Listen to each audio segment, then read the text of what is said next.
All right, great. So I think we're ready to get going. Good evening. I'm Keisha Rogers, and I want to welcome you to our Monday night strategic update and discussion with LaRouche Pack. And I will be joined by Michael Stager. And I just want to start off, before I introduce Michael, we're going to take things a little bit differently tonight, because obviously most of the people on this call, each and every one of you who are listening, who will be listening online, realize that we are now looking at 3 weeks before the most decisive election of most of our lifetimes. And this election going into the midterm for 2022, I know a number of states have already started with early voting, and a number of people on this call have been nonstop out on the streets who are campaigning and organizing in terms of getting the America First MAGA candidates, but people who recognize that we have to have leaders who understand the needed solutions and how to get us out of this ongoing crisis. But it's very important to note, as we have in a recent post that has been put on the website, and I'll pull that up in just a second here, but it was written by Bob Ingram, and it's going to be really the subject matter of what we will be discussing in terms of a revolutionary movement and a coalition that's now emerging within the population. And this coalition, of which really is typified by what we've seen with former Democrat Tulsi Gabbard, who left the Democratic Party, and she's not the only one, but so many others right now who recognize that the Democratic Party, as has been realized by so many, have become total rot, the woke culture, the destruction. And what we are defining is how the new political majority can save the nation, as is now put forth in a new report by Bob Ingram on the website. And it's very interesting. Most people have seen the response by Tulsi Gabbard, which is indicative of the shift that you see going on right now and the new coalition that's being built. And the point that we're going to be discussing here tonight also is that coalition of a revolutionary upshift cannot happen without Trump. And I was reminded, most people, this is not just happening in the United States, this is happening internationally. Michael might have a response to this as well, but I think, a number of us remember how in 2016, when Trump came into office, there was a total shift that was going on, not just in the United States with the class of blue collar workers, former Democrats who were sick and tired of the Obama destructive policies, but also what you had going on internationally, particularly in Europe with the Brexit movement. But I have to say, I think that right now, what we're experiencing in terms of this coalition and shift that's happening is far beyond what we saw in 2016. And when you think about what Tulsi Gabbard said in terms of why she left the Democratic Party, and she actually reminded people of that today in a statement where she left the party, is independent, but is supporting people like MAGA candidate, Trump endorsed candidate Joe Kent in Washington. And she just put out a statement today where she reiterated why she left the party, and says says the following again, which is, "Dear friend, the Democrat Party that I joined, the party of JFK and MLK, the Big Ten inclusive party that fought for free speech, freedom of religion, civil liberties, and peace, no longer exists. It is now under the complete control of an elitist cabal of warmongers who oppose freedom and take every opportunity to undermine our Constitution. That is why I can no longer call myself a Democrat. And that is also why I am doing all I can to send Joe Kent to Congress, and why I'm urging you to do the same by donating to him. And she goes on to talk about what Joe Kent represents and how going, and particularly going against the war policy. But the point that she made at the beginning in terms of what the Democrat Party has become, many people recognize that. And there's an awakening that is emerging and taking off in the population, where people, it's not, what we're seeing right now is a movement of a wide awakening. The population is not woke, it's a wide awakening in the population. And so, you look at this from the standpoint that I wanted to show you here quickly, just in terms of the type of coalition that has to emerge around this, what the MAGA movement and the America First movement has to become, and what is being realized in terms of the population being totally fed up by the destructive policies under the Biden collective. Might as well say Obama, because it's the same thing continuing. But I want to show you these quickly here before we get into the discussion. New reports in terms of a poll that's come out showing that President Trump hands down would defeat any other candidate.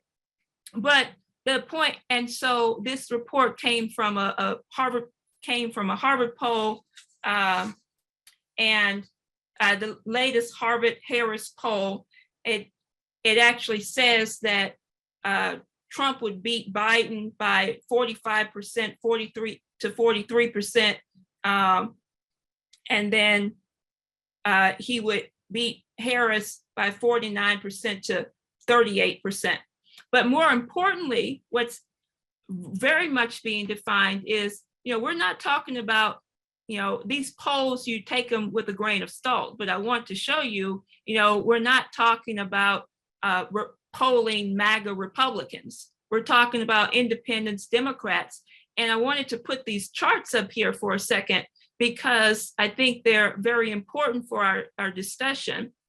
First of all, you see here in this first chart, what it says for those who are on the phone line is, we're talking about the number one issues that are concerning the American population. And in this first chart, what they're showing is that inflation, the economy, and immigration dominate as top issues facing the country. And they make the point here that at the top of the list of the concerns of the American people are increases in high prices, inflation, jobs, and the economy. And all the way down the bottom are things like the Democrats are pushing, such as January 6th. And that, showing that this is not the issue, the concerning the population. Now, that concerning the population is the fact that you have the operations being run by the intelligence community, throwing people in jail for no reason and holding them there, that people are seeing that the rotten bureaucracy and the destruction in our justice system in terms of when it comes to January 6th. But when you have a whole committee talking about this and trying to impeach Trump and, bring him down, when the question that is the concern is the question of the economy, inflation, and what's happening to the livelihoods of the population.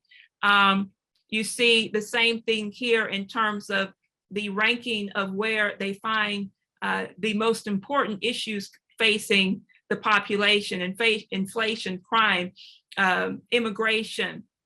And those issues are ranked very important at the top of the list here, which is extremely telling of the situation. And then you compare that to how much, as has been stated here, that the Democrat Party leaders have been been totally disconnected from the top issues that are concerning the population, and it shows what issues the Democratic leaders are most concerned with. And at the beginning of this top of the list for the Democrat leaders, they have January 6th and women's rights and environment and climate change. And so that is not what the American people are concerned about.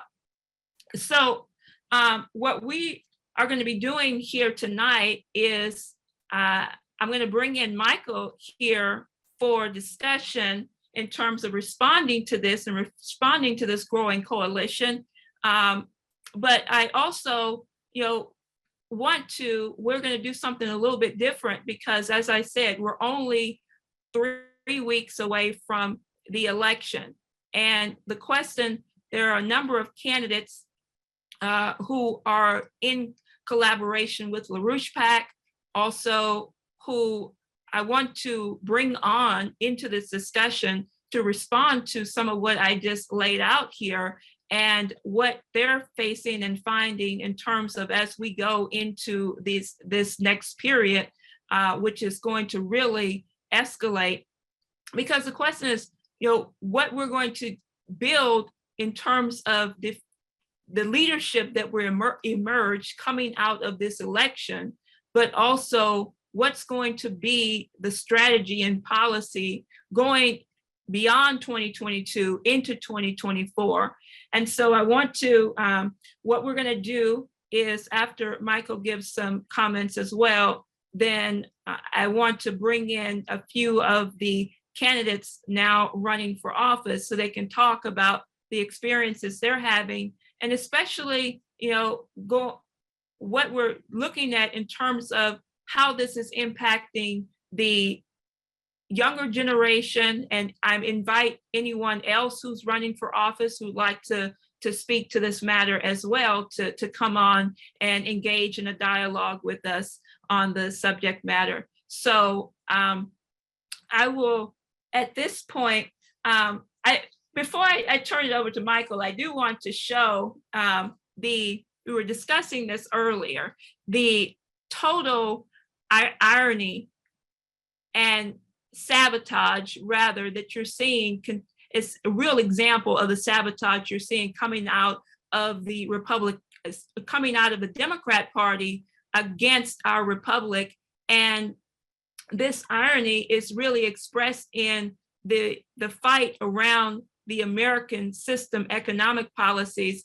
But just to make the point clear here on what I'm talking about is, I'll pull this up. I don't know if many people saw this, but just so you see, here, just a few weeks ago, very recently, the Nancy Pelosi and her Democrat Insane Party decided that they would take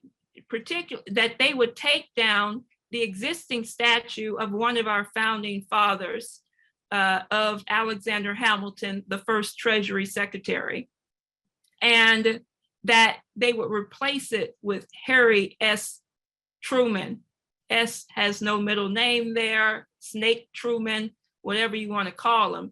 But think about this. So I wanted to show this image here because this is Harry Truman. On one side of Harry Truman here is you have the founding father, George Washington, first president of the United States. I believe on the other side, you have Ulysses S. Grant.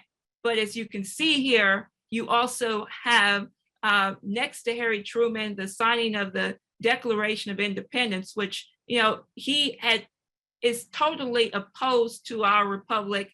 And the idea that they would remove Alexander Hamilton and put up Harry Truman in his place really should sort of make people scratch their heads in terms of what is going on with this woke agenda, but what's going on with the destruction and the attacks on our nation. So I just wanted to bring that up just to kind of put it out there as a point of for people to think about there. So Michael, why don't we go ahead and bring you in, and then we can get the discussion and dialogue going. Sounds great. Thanks, Keisha.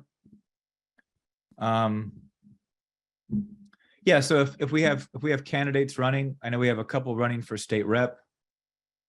If we have any others running for Congress, school board, county commissioner, state rep, state office, please raise your hand. We'll bring you into the discussion. And I think part of it, as Keisha laid out, is to get a sense of what's actually happening on the ground and with the population, because there is something changing. Many people may know there was some press coverage, but besides the kind of the more media grabber of Tulsi Gabbard, who, by the way, did endorse Joe Biden for president. But, you know, people like Tulsi, Kanye West, Elon Musk, who has come out, Joe Rogan. Joe Rogan was asked by the quarterback of the Green Bay Packers, Aaron Rodgers, regarding the failures of the COVID policy, what we should do. That was Aaron Rodgers asking Joe Rogan, the famous podcaster. Joe Rogan said, you should vote Republican. You just have to teach the Democrats a lesson. And I think, you know, Tulsi is somewhat expressing the same thing.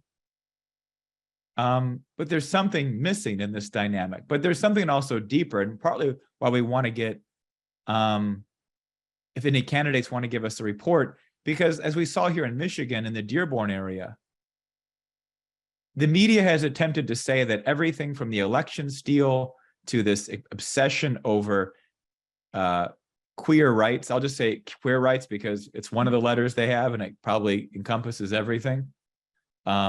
Transgender cult, the extreme environmentalism, the extreme drugs, the open border, that all these things are somehow a right-wing conspiracy, to quote Hillary Clinton, that everything is somehow a right-wing conspiracy about these horrible Democrats. But what happened here in Dearborn was a bunch largely of people of Chaldean or many Muslims, it's a big Muslim population in that area, found out that this really pornographic material in school libraries, including elementary schools, was not a right-wing conspiracy, that this was real.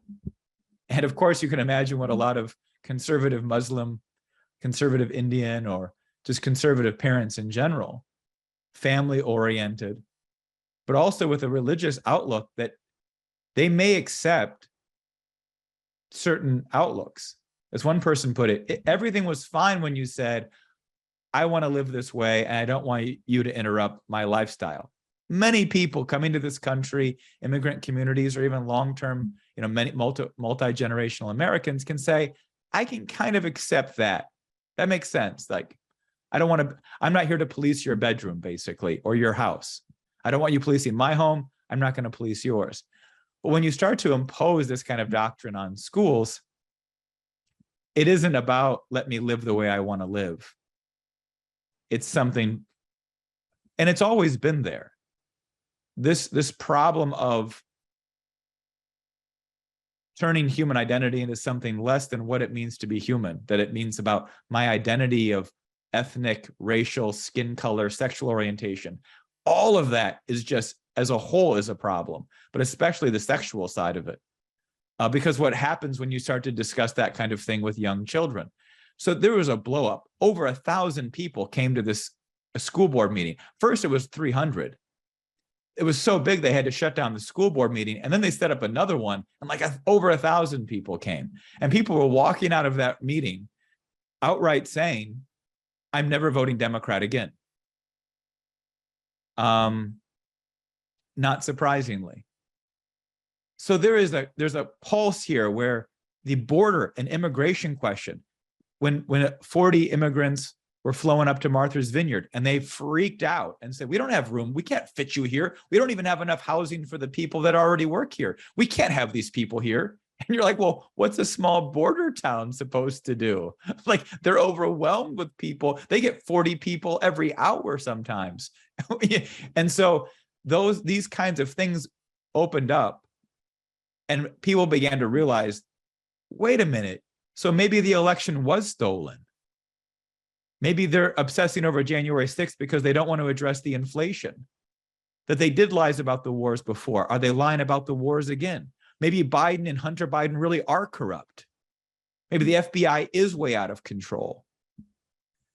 And so this is an important point, which happens because elections concentrate people's attention on things where they otherwise don't in the rest of the calendar year.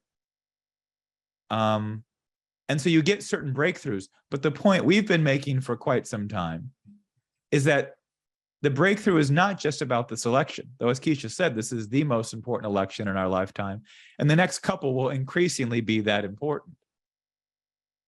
We have to turn this country around now. The moment is now. But the quality of shift that's taking place, this demographic shift, which happened when Lincoln created the Republican Party and ran for president.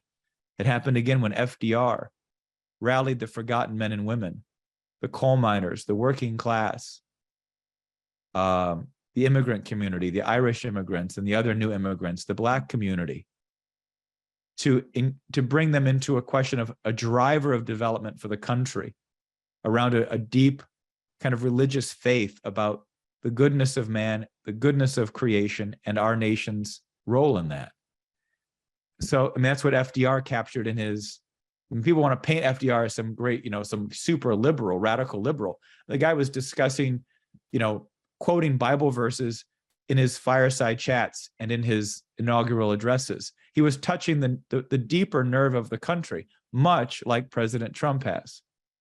And that's the important part of this, is that this coalition that's growing, which is now breaking demographic boundaries. We have candidates here in Michigan, Secretary of State candidate, Christina Caramo, a young, relatively young lady, Black, from Pontiac, who's not just campaigning on the election steal, pro-Trump, the corruption, that the Democratic Party are not liberals, that they're extreme authoritarians. But she's penetrating into Detroit. We have a candidate for Congress, Martell Bivens, running from Detroit, young Black man, real political experience, lifelong Democrat, switched to a Republican to challenge the kind of cultural insanity that's taking place. And that's just part of it. The same is happening in concentrated Hispanic areas. We just had a debate in Georgia for U.S. Senate candidates, 2 African-American men, Warnock and Herschel Walker. I mean, people want to say we're a racist country, and it's like, sure doesn't look racist, right? It doesn't fit into the picture. The constant line, the constant narrative, you're getting a different dynamic. You've got a bunch of Vietnamese candidates running for Congress and other Asian candidates, Indians. There's a quality of diversity, but the big point is that it's not just somehow controlled on one side, that we're the party of diversity. The question is, what are the principles at stake? And this is what, though certainly we would welcome anyone into this kind of movement, this MAGA, Make America Great Again movement. The question, what determines its success, is a sense of principle. And this is what a lot of people, even many people who are joining it, are promoting it, sometimes forget. And that amnesia takes a certain form. And it's either cowardice or opportunism or just a lack of sharp thinking. Because the dominant factor, what made this possible, besides much of what Lyndon LaRouche did for 50 years, to keep this principle alive. And that's really what Lynn did in this organization. LaRouche PAC was committed that there was a spirit that was threatened to be destroyed, or to be so diminished that it lost political value, beginning in the 1960s, probably going back earlier, but certainly as Mr. LaRouche saw it in the 1960s. And he said, we've got to keep this question alive, because there will come a time and there will come leadership that sparks this dynamic into something of world historic significance. That's what happened on November 3rd. And it was provoked and catalyzed uniquely by the leadership of President Trump. And anybody who wants to act like that's not true, pretend that Trump didn't play a dominant role, doesn't understand the course of human history, the profound establishment of this country under people like Franklin or Washington, as we've covered on our website, and neglects the real dominating factor, that you can't define MAGA as an ideology. MAGA is not an ideology. The Make America Great Again is a concept that Donald Trump has decided to provoke and inspire in the most universal terms he could capture, much referencing people like Franklin Roosevelt and the forgotten men and women. But what emanates out of all of his speeches, what emanated out of all the grit and determination and the fight he made throughout his first campaign, throughout his presidency, against all odds, against all adversaries, including people inside the White House, in Congress, in his own party, the Rhinos, the Paul Ryans, the McConnells, let alone the CIA, FBI, British intelligence, the Crown, and all the other apparatus against him, the media. His determination to fight was because of a love of the population. And this provokes things that the average oligarch or their petty servants, what we might call their leporellos from Mozart's Don Giovanni, they're kind of criminal servants, which is much of what you see in the managerial, finance, and political class today, are just leporellos. We should make them lepers for short. I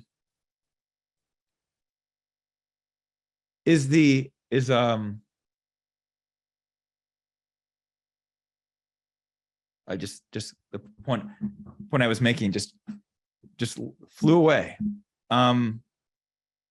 But Trump's unique role in shaping this dynamic against all the adversary, this entire class of people, that a love of the population provokes something that this other class can't comprehend. It's beyond their conception, partly because they turned off or have rejected that quality of identity, that quality of mind.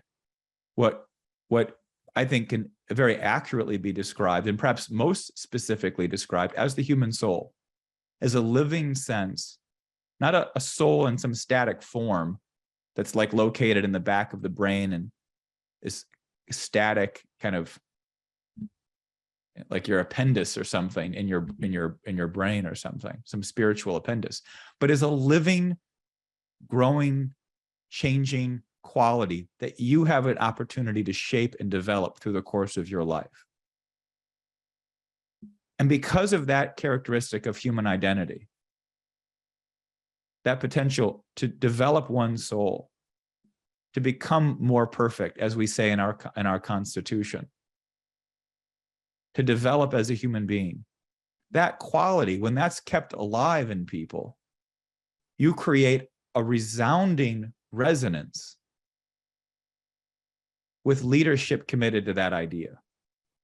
And to not just that idea for you as an individual, but for the civilization or nation we're a part of. And this is what Trump's leadership has inspired. Others are responding to what he's provoked.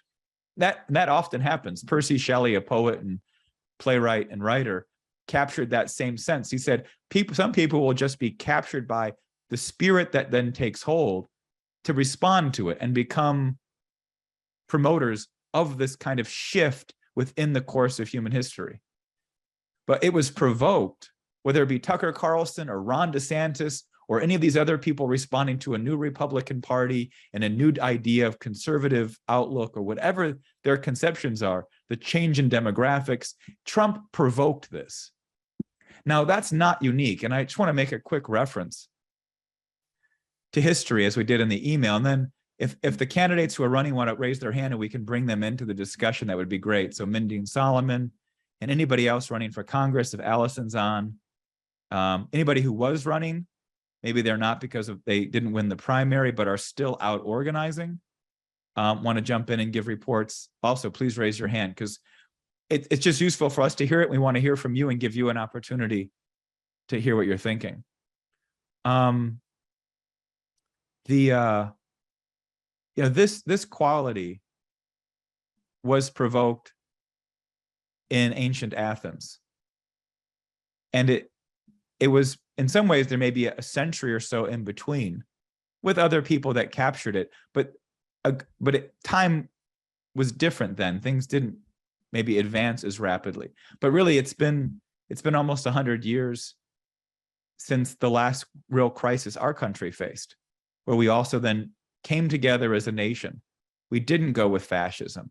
We didn't go with the sense of austerity or brutality that we saw either in the communist regimes or in the Nazi regimes, fascist regimes in Spain or Italy, where you actually degrade a certain part of your population.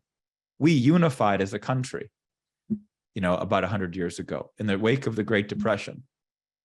In 600 BC, Solon of Athens did the same with the crisis of the Athenian state.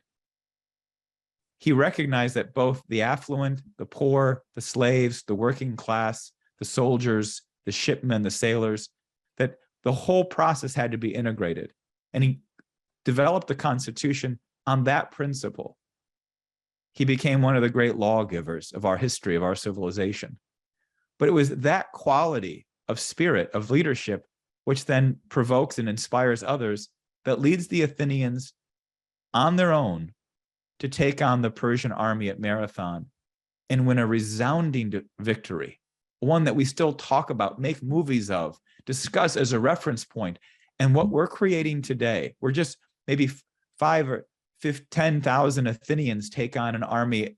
Approximations are hard this far back in history, but perhaps upwards of 100,000, 200,000 soldiers, and yet routed them.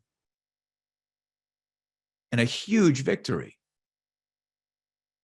that ultimately gave us the development of ancient Greece in a way that we would never have known it otherwise, and which played a large part in shaping the conception of our own founding of our own country. But it's this kind of effect where you can tell the oligarchs and financiers of your party to go to hell. We're not going to elect your candidates. That you can go up against the entire media apparatus, the entire financial class, all of the so-called experts. But because of a certain quality that's then mobilized, that's not an identity category, but touches on something universal, that means that anyone recruited to share in that quality of human commitment and devotion to the future can participate in it. There are no other categories. That all of a sudden you see this remarkable strength, that one is in growing number, that we're building the most powerful and profound political coalition in human history, that can dominate our country for the coming century, but will shape the nations of Europe, allow them to return as nations, will allow nations of South America, Africa, and Asia to rise as great nations, finally, as great parts and contributors to civilization, but that there's also a strength in the quality that even if you are not a dominant force initially, in terms of quantity, in terms of size, but that even if you're 10%, 15% of your enemy's numbers, but there's a quality of spirit that itself has a leverage towards shocking success and victory. And so even in the most uphill fights, for every candidate out there running, there is every reason to get out and recognize that these next 3 weeks can be transformative. There are already blaring headlines just today. We're guaranteed a recession. You might as well call it a massive depression.